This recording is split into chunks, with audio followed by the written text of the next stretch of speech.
Hello everyone, how's it going? My name is Dan the Tutor, on a quest to become the world's greatest tutor. In today's video, we're going to be looking at some projectile motion problems, but this is not going to be physics, this is going to be for a math class, specifically Algebra 2 or Pre-Calc. And so let me just tell you what I'm talking about by looking at our example. The height of a rocket can be modeled by the equation h of t equals negative 16t squared plus 200t plus 50. Where h of t is measured in feet and t is measured in seconds.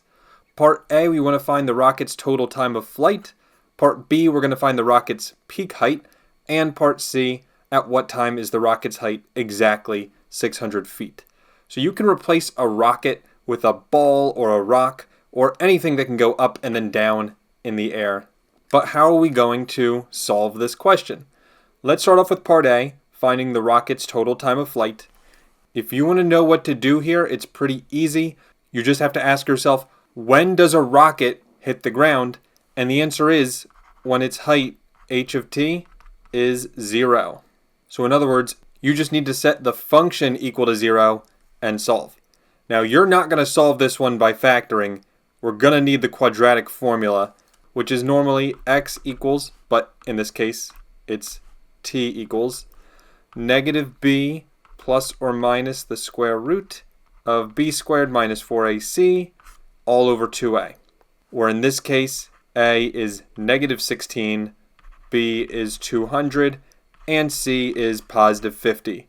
Some students out there, you're going to put like a is 16t squared and b is 200t. Never, ever put the variable in your a, b, and c. It's just the number in front. And so then it's just a matter of plugging in. T equals negative 200 plus or minus square root of 200 squared minus 4 times negative 16 times 50, and then all divided by 2a, or 2 times negative 16. Now if you want, you can plug this all in a calculator in one step, but I'm going to break it up into a couple steps. So first, just simplifying the part under the square root, we're going to get 43,200, and 2 times negative 16 is negative 32. Next, the square root of 43,200, I'm just going to convert that to a decimal, and that will become 207.85 approximately, and then still divided by negative 32. And then from here, what you got to do is you got to break it up into two different functions, one where it's plus 207.85, and then another where we use minus 207.85. That's how you should deal with plus or minuses in math. Break them up into two functions. So for the first one, I get negative 0.25 seconds, which is impossible. You can't have a negative time, so I'm going to cross that one out. And then for the second one, I'm getting positive 12.75 seconds, which sounds a lot better. And that's going to be the rocket's total time of flight. Now just to address one question you may have, will it always be the case where you get two times, one's positive, the other's negative? Not always. Sometimes you get two positive and we have to decide which one's right, and you should never get two negative for this problem because we need at least one positive time. But what if I did get two times? What if I got positive 0.25 and 12.75? Should I always just take the higher number? In this case, yes, I'm not going to lie. But let me explain what's going on in any of these questions. At the end of the day, the graph looks like a parabola shape. X-axis is time, y-axis is height. And so as you can see, the rocket goes up and then it goes down. Now technically the graph doesn't just stop here. The equation keeps going below the ground, but we just don't count this part of the graph because it's impossible. Equally true, the graph is also continuing on this side. And what happened here is that negative 0.25 is that point right there where it crosses the x or t axis. Again, I'm not counting this portion. I only want to count the positive portion, which I'll highlight again in blue. And so anything outside of this blue part of the graph, we are just discounting altogether. So in other words, if I have one positive and one negative answer, you always go with the positive answer. And if you have two positive answers, always go with the higher one. And that's what we do. So part A, we found the total time of flight it was 12.75 seconds.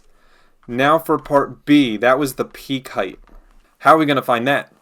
Well, again, looking back at my graph, it looks like the peak height occurs right there, which just happens to be at the vertex. And that's not a coincidence. The peak height will always happen at the vertex. So the question is, do you know how to find the vertex of this equation? And so it's not too bad as long as you know the equation. The equation is x equals, or again, in this case, t equals negative b over 2a. This is always the case. So in this case, b is 200, and a, again, is negative 16. So I plug this in a calculator, and I get 6.25 seconds. That's when it reaches the peak height. Now, I'm not going to circle this answer yet because I didn't want to know the time of peak height. I wanted to know the peak height. So how do I actually find the height?